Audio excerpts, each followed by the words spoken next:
ഡോക്ടറെ, എനിക്ക് ഉദാഹരണം കിട്ടുന്നുണ്ട്, പക്ഷേ ഒട്ടും നിലനിൽക്കുന്നില്ല. 10-20 സെക്കൻഡുകൾക്കുള്ളിൽ തന്നെ സ്ഖലനം സംഭവിച്ച് ഉദാഹരണം അവസാനിക്കുന്നു.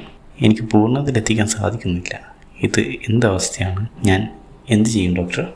ഇപ്പം ഇതിനകത്ത് രണ്ട് കാര്യങ്ങളുണ്ട്. ഒന്ന്, എനിക്ക് ഉദ്ധരിക്കണില്ല, അല്ലെങ്കിൽ ഉദ്ധരിക്കുന്നുണ്ട് പക്ഷേ അത് സസ്റ്റെയിൻ ചെയ്യാൻ പറ്റുന്നില്ല.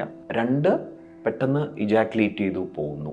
അതിന് നമ്മൾ സീക്രട്ട് സ്ഖലനം എന്ന് പറയും. അപ്പം ആദ്യം തന്നെ ഉദ്ധരിക്കുന്നുണ്ട് പക്ഷേ അത് സസ്റ്റെയിൻ ചെയ്യാൻ പറ്റണില്ല. അപ്പം അത് നമുക്ക് തീർച്ചയായിട്ടും ഒരു ഇൻവെസ്റ്റിഗേറ്റ് ചെയ്യേണ്ട ഒരു കാര്യം തന്നെയാണ്. ബിക്കോസ് ഇപ്പം ഈ ഒരു സെക്ഷുവൽ ആക്റ്റിൽ നമ്മുടെ ലിംഗത്തിൻ്റെ ബലം കിട്ടുന്നത് ആ ലിംഗത്തിലേക്കുള്ള രക്തോട്ടം കറക്റ്റായിട്ട് നടക്കുമ്പോൾ, ആൻഡ് അത് കഴിയുമ്പം നമ്മുടെ ആക്ട് കഴിയുമ്പോൾ അത് തിരിച്ച് ഹാർട്ടിലേക്ക് പോകുന്ന ഒരു പ്രക്രിയയിലാണ് ഈ ഒരു ഉദാഹരണവും അതിൻ്റെ റിലാക്സേഷൻ നടക്കുക.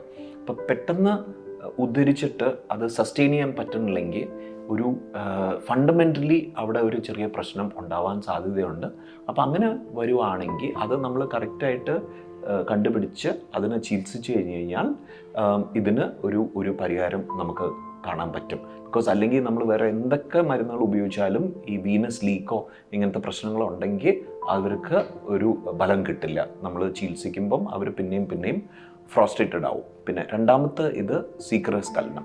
സീക്രട്ട് സ്ഖലനം തീർച്ചയായിട്ടും നമുക്ക് ചികിത്സിച്ച് നല്ലവണ്ണം സിമ്പിളായിട്ട് നമുക്ക് ചികിത്സിക്കുമ്പോൾ അവർക്ക് അവരുടെ ആ ഒരു ഇജാക്കുലേഷനും ആൻഡ് അതുവഴി വരുന്ന ഓർഗാസം എന്ന് പറയുന്നത്. അപ്പോൾ നമ്മൾ മനസ്സിലാക്കേണ്ടത് ഇജാക്കുലേഷൻ ആൻഡ് ഓർഗാസം രണ്ടും രണ്ടാണ്.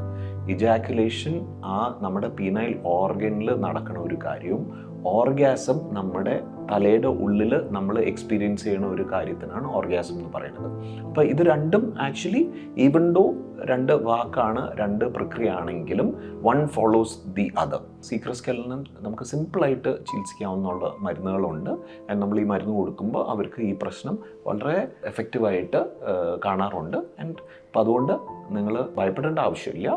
ഒന്ന്, തീർച്ചയായിട്ടും ഈ ഉദ്ധരിക്കുന്നത് പെട്ടെന്ന് അത് ഫ്ലാസിഡ് ആവുക അല്ലെങ്കിൽ ലിംബാവുക, അത് നമ്മൾ തീർച്ചയായിട്ടും അത് ഇൻവെസ്റ്റിഗേറ്റ് ചെയ്യണം. രണ്ട്, സീക്രട്ട് സ്ഖലനം ഞാൻ പറഞ്ഞ പോലെ വളരെ സിമ്പിളായിട്ട് നമുക്ക് ട്രീറ്റ് ചെയ്യാവുന്ന കാര്യമുള്ളൂ.